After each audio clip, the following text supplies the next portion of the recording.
સ્વાગત છે મિત્રો આપ સૌનું ફરી એક વખત ગ્રામર ફોર ગુડ ન્યૂઝમાં. મિત્રો હું એક રસપ્રદ સિરીઝ લઈને આવું છું અને આજે આપણે એના જ પ્રથમ એપિસોડથી શરૂઆત કરીએ. એક ઓરેટર એટલે કે આપણે કહીએ કે એક નિપુણ વક્તા છે, એની શક્તિ કેમાં હોય છે તો કે એની શક્તિ હોય છે એના અવાજમાં, એની ભાષા સજ્જતા શુદ્ધતામાં, એની શબ્દોની પસંદગીમાં, એની વ્યાકરણગત પકડ ઉપર અને એ ભાષાના આભૂષણો એટલે કે કહેવતો અને રૂઢિપ્રયોગોનો કેટલો ઉપયોગ કરે છે એના પર આધાર રાખે છે. તો આ જે નવી સિરીઝ છે જેનું નામ મેં કંઈક આવું વિચાર્યું છે કે ધ ડેઇલી ડોઝ. તો ધ ડેઇલી ડોઝના પ્રથમ એપિસોડમાં આપણે કહેવતની વાત કરવાના છીએ, પણ હા, આ ડેઇલી ડોઝમાં આપણે અથવા તો એક રૂઢિપ્રયોગ નહીં તો કહેવત એમ બેમાંથી કોઈ પણ એક કવર કરીશું અને ધીમે ધીમે આગળ વધીશું. તો આજના ડેઇલી ડોઝમાં આપણે કહેવત જે કવર કરવાના છીએ એ છે A bad carpenter always blames his tools. A bad carpenter always blames his tools. એટલે કે એક ખરાબ સુતાર છે એ હંમેશા એના ઓજારોને દોષ આપે છે. આવી જ કંઈક સરખી કે મને મળતી કહેવત આપણી ગુજરાતી ભાષામાં છે, નાચ ન જાણે આંગણ ટેઢું. હવે આ જે નાચ ન જાણે આંગણ ટેઢું છે એવી જ એક અંગ્રેજીમાં પણ કહેવત છે, પણ બિલકુલ આનો અનુવાદ નથી. કારણ કે ભાષા જ્યારે તમે અનુવાદ ઉપર જાઓ છો ત્યારે ઘણી વખત જ્યારે એનું સીધું આપણે અનુવાદ ન હોય ત્યારે એનો ભાવાનુવાદ થતો હોય છે. તો એ ભાવાનુવાદની કહેવત કંઈક આવી છે, a bad dancer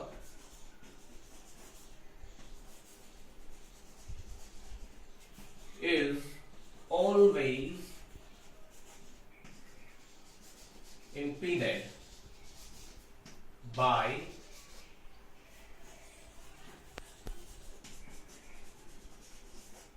something. A bad dancer is always impeded by something. એટલે કે એક ખરાબ નચનિયો છે એ હંમેશા કોઈક વસ્તુથી કે વ્યક્તિથી ડિસ્ટર્બ થઈ જાય છે, એ ઇમ્પીડ થઈ જાય છે. બરોબર. બીજી કેવી આને સમાંતર છે એવી કહેવત છે તો કે a good workman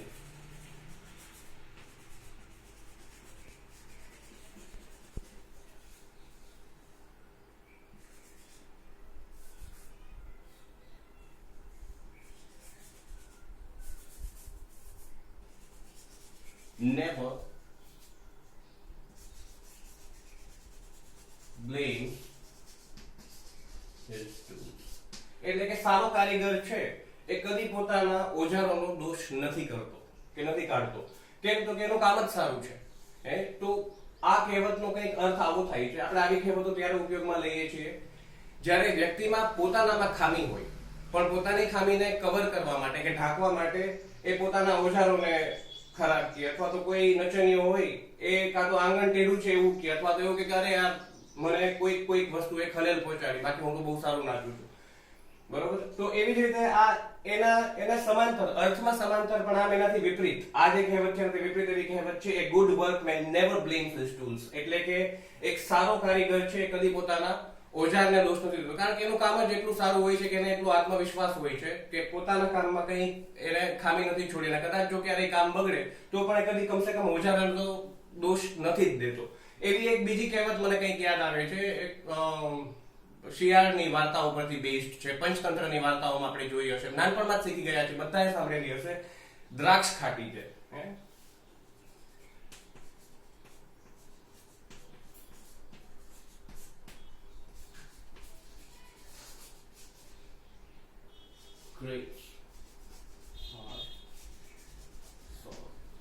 પ્રયાસ તો ઘણો કર્યો દ્રાક્ષ મેળવવાનો, પણ કારણ કે દ્રાક્ષ મળી જ નહીં, ખાવા ન મળી એટલે કેવી થઈ ગઈ તો કે ખાટી થઈ ગઈ.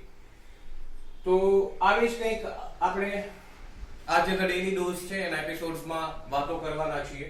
આ જે કહેવત છે a bad carpenter always blames his tools, એ કહેવત કંઈક 17મી સદીમાં સમથિંગ 1610-11ની સાલમાં અસ્તિત્વમાં ત્યારથી ઉપયોગમાં લેવામાં આવે છે. ઇંગ્લેન્ડમાં આનો ઉપયોગ થવાની શરૂઆત થઈ હતી અને ઓરિજિનલ કહેવત આની કંઈક ફ્રાન્સ ભાષામાંથી મેળવવામાં આવી છે, બની છે અને એ 13મી કે 14મી સદીમાં એનો ઉપયોગ થતો હતો. તો આથી આજના ડેઈલી ડોઝમાં અને કહેવત વિશેની આજની વાત. ફરી મળીશું આપણે નેક્સ્ટ વિડીયોમાં, ધ ડેઈલી ડોઝના નેક્સ્ટ એપિસોડમાં. Thank you for watching grammar for ગુજ્જુસ.